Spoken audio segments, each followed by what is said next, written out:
Welcome to another deep dive. Today we're going to be exploring excerpts from Through Quick and Quinn, Okay.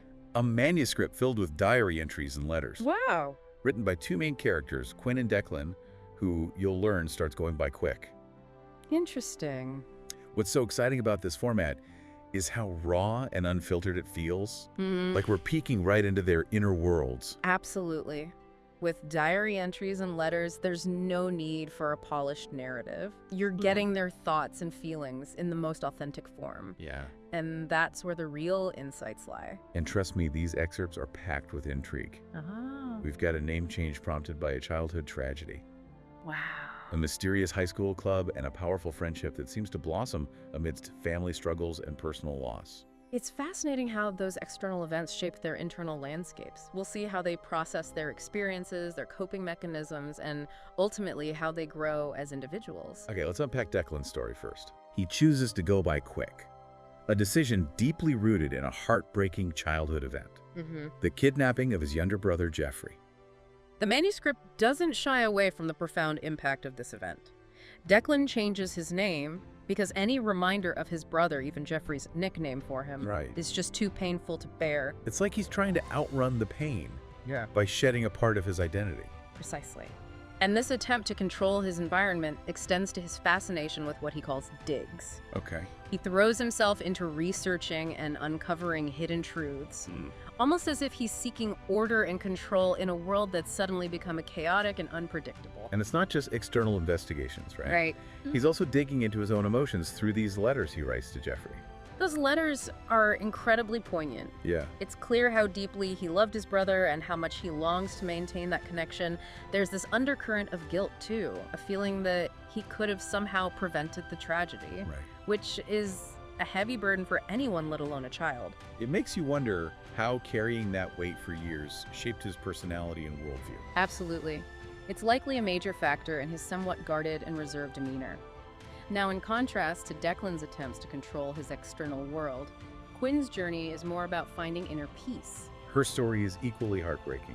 She witnessed the death of her baby brother Troy when she was very young. And her coping mechanisms are strikingly different from Declan's. Instead of seeking control, she turns inwards, Right. finding solace in practices like mindfulness meditation and crystal work. Oh. She even creates a Zen garden in Troy's memory, transforming a space of loss into a sanctuary for healing. It speaks to her need to create order and beauty amidst the chaos of grief. Exactly. It's a way of honoring her brother while tending to her own emotional wounds. And her interest in alternative healing practices further emphasizes her desire to find meaning and purpose in the face of tragedy. Both characters also have strained relationships with their mothers, which adds another layer of complexity to their already challenging lives. Yes, and it highlights how personal loss can ripple outward, affecting family dynamics and personal relationships. But amidst these individual struggles, there's a turning point, a high school club called the Reed Club. Tell us more about this club. What makes it so pivotal in their stories? The Reed Club is the brainchild of their AP US history teacher, Mr. Erickson. Okay. He's not your typical teacher. He's less interested in rote memorization and more about fostering critical thinking.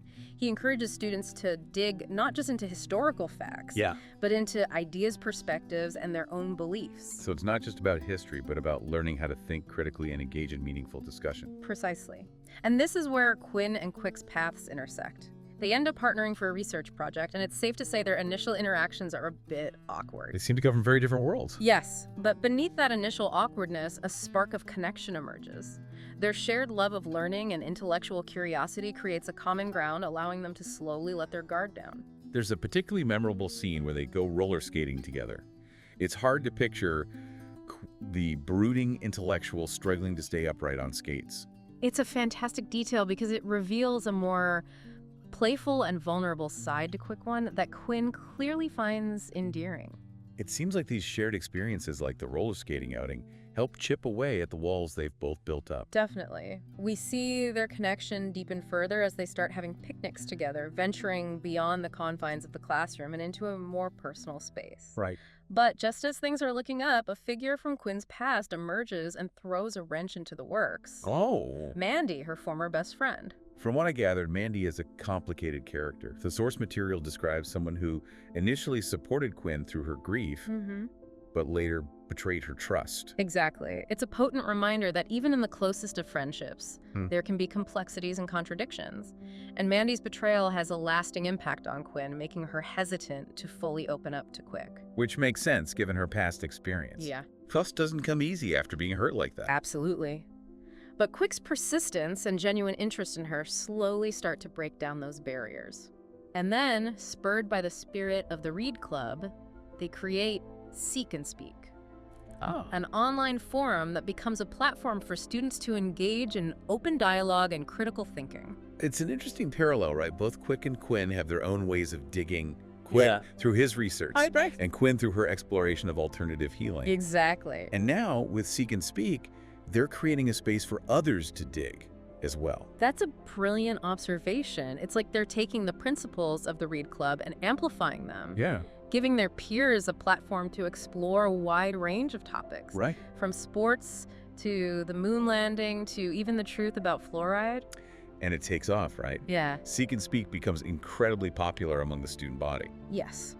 It becomes a hub for diverse opinions and perspectives, a place where students can challenge the status quo and engage in thoughtful debate. But as you can imagine, this level of freedom of expression isn't met with universal applause. There's always pushback when established norms are questioned. Exactly. Concerns about censorship arise, parents become anxious about the potentially controversial topics being discussed, and there are even attempts to sabotage the forum. It mirrors real-world struggles, doesn't it? Yeah. The challenges of navigating free speech, the responsibility that comes with creating a platform for diverse voices, and the inevitable clashes that occur when established viewpoints are challenged. Absolutely. And amidst these external pressures, Quinn and Quick are also going through their own internal journeys of growth and self-discovery. They're forced to confront difficult truths about themselves and their relationships. And their friendship becomes their anchor. Yeah. Their safe space to be vulnerable and support each other. Precisely. We see this beautifully illustrated in the scene where Quinn takes Quick to a recreational area behind her house. Not for a leisurely stroll, but to collect trash. What stands out to you at that scene? It shows a willingness to get their hands dirty, both literally and metaphorically. They're not afraid to confront the less glamorous aspects of life, and they find a sense of purpose in making a small but positive impact. They even find time for a few rounds of the card game War, which Quick wins 3 times in a row. Wow. It's these small moments of normalcy and lightheartedness that make their connections so relatable. Agreed. Those moments highlight the human element amidst the heavier themes of grief trauma and finding your voice. But those heavier themes resurface when Quinn's mom discovers Seek and Speak. Oh, no. And labels her a conspiracy theorist. It's a clash that many listeners can probably relate to: the tension between generations, the struggle to reconcile differing viewpoints, and the hurt that comes from feeling misunderstood, especially by a parent. It's a reminder that growth and change can be messy, often disrupting established family dynamics and forcing everyone to reevaluate their beliefs and values. As their bond deepens, so does the complexity of their feelings. They begin to question if their connection goes beyond friendship. Quinn even wonders if her anxiety stem from the fact that Quick is a guy. Interesting. It adds another layer of intrigue to their relationship as they navigate this uncharted territory with a mixture of excitement and trepidation. Their individual journeys continue to intertwine. Right. Quick even tries meditation for the first time because of Quinn. Wow. Expanding his horizons and stepping outside his comfort zone. It's a testament to their mutual influence and their willingness to try new things, even if it means facing their fears and insecurities. And then there's Quick's 17th birthday, an event he dreads because it stirs up painful memories of Jeffrey's disappearance. It's a poignant reminder that even years later, trauma can resurface with an intensity that can be overwhelming. But Quinn, being the insightful friend she is, surprises. Yeah. Quick with a picnic arranged in the shape of a question mark. She acknowledges his love for uncovering life's mysteries in a way that's both thoughtful and playful. It's a gesture that speaks volumes about her deep understanding of who he is at his core. It's those small acts of kindness that often speak the loudest. Absolutely. And then, in a particularly heartwarming moment, she presents him with a birthday hat fashioned out of tinfoil. Oh, that's cute. It's quirky, endearing, and perfectly encapsulates their unique dynamic. Yeah. Those moments of shared joy offer a respite from the heavier themes, reminding us of the beauty and resilience of the human spirit. But as we know, life rarely offers extended periods of tranquility. Shortly after Quick's birthday, Quinn's mom experiences a health scare, forcing the family to confront a difficult truth. it's revealed that Quinn's mom has been battling addiction, adding another layer of complexity to their already challenging family dynamic. The source material hints that this struggle stems from her unresolved grief over the loss of Troy, adding a layer of tragedy to their story. While Quinn grapples with this revelation, Quick faces his own demons. He opens up to Quinn about the nightmares and flashbacks he's been experiencing, revealing the depth of his unresolved trauma. Sharing his vulnerability with Quinn seems to offer him a sense of relief. Their connection allows them to create a safe space where they can be honest about their pain without fear of judgment. Their vulnerability deepens their intimacy, blurring the lines between friendship and something more profound. But just as they're navigating these uncharted waters, things take a dramatic turn. It seems like every time Quinn and Quick take a step forward, something from the past pulls them back. Yeah. This time it's Mandy who throws a major curveball. Right. She decides to expose Quick's real name and the story behind Jeffrey's disappearance on Seek and Speak. Oh, wow. This act forces Quick to make a difficult decision, remain silent and protect his privacy, or embrace vulnerability and show his truth. And he chooses the latter. What leads him to that decision? Perhaps it was a culmination of everything he'd been through. His digs, his letters to Jeffrey, even his growing connection with Quinn, they all seem to lead him to a place where he's ready to confront his past head-on. So he posts a message on Seek and Speak, revealing his true identity. Yes, and it's a powerful moment. He reclaims his narrative, refusing to be defined by the tragedy or the fear of judgment. Instead of letting Mandy control the story, he takes ownership of it. That must have taken immense courage. Absolutely.